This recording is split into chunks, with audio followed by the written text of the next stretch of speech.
Kaya nga bro, kahit mag-complain ka na mag-complain, mamuna ka ng mamuna ng mali ng iba. Kung hindi mo alam kung anong diferensya mo, walang mangyayari sa'yo. Hindi mo pwedeng sabihin, no my word. Wala kang babae, it's because wala kang game. Wala kang date this Valentine's because masyado kang complacent. How dare you?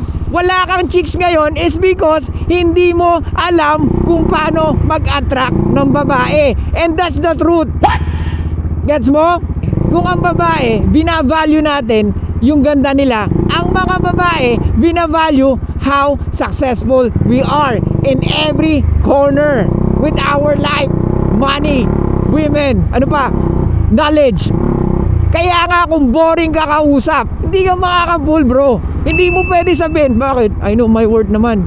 I know what I can provide. What? Wala kang mapuli. Ano sasabihin mong you know your worth? Guys, come on man. It's 2025. Anong ano nyo? Anong plano nyo sa first 3 months or first quarter ng taon nito? Kung wala kang goal, mag-isip ka na Brad. Dapat every 3 months at least meron kang goal. Dapat every 3 months at least nakukuha mo yung sexual access in order for you to survive. Having sex with opposite sex, yung makabembang ka, it builds confidence. What? Gets mo? Kasi it means that you are providing value. Yung bembang is the byproduct of what you are doing. Gets mo?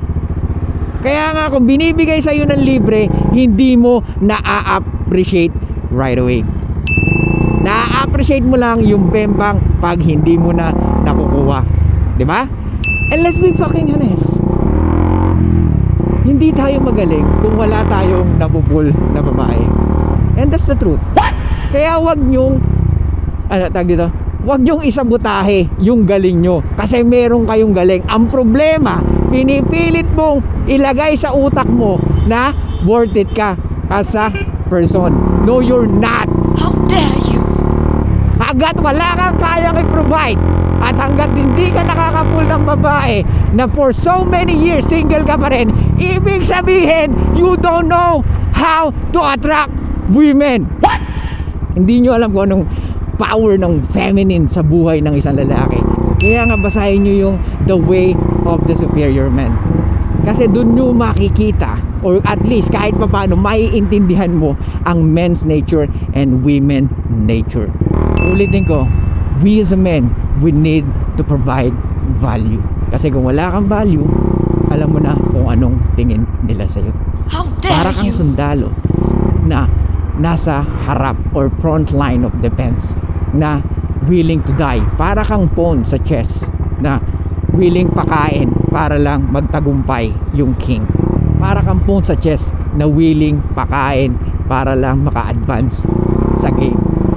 Kaya nga Brad, mataas ang pressure sa ating mga lalaki. Mataas ang expectations nila sa atin.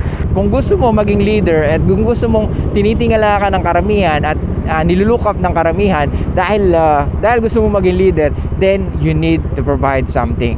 Guys, kaya nga karamihan sa babae na successful hindi gaanong masaya because iba yung nararanasan nila, because hindi sila designed to be like men. Kahit na sabihin mong marami silang pera, kahit na sabihin mong successful sila sa buhay, hindi yon ang priority na gusto or hinahanap nila sa buhay. Ang gusto nila is lalaki that they can love, respect, and admire. Yung makakita ng lalaki na talagang magtataguyod sa kanila. 9 out of 10 women will still choose to be at home and take care of her family. Gets mo? Kesa lumabas araw-araw at magtrabaho. Okay? Kaya tayo mga lalaki, we need to provide something.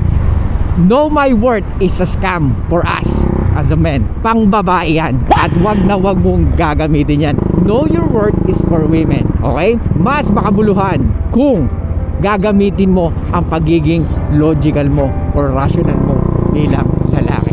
Okay? So guys, thank you so much. Medyo mahaba to. Please don't forget to subscribe on my YouTube channel and please like my TikTok page. So guys, thank you so much. I'll see you guys next time and bye-bye.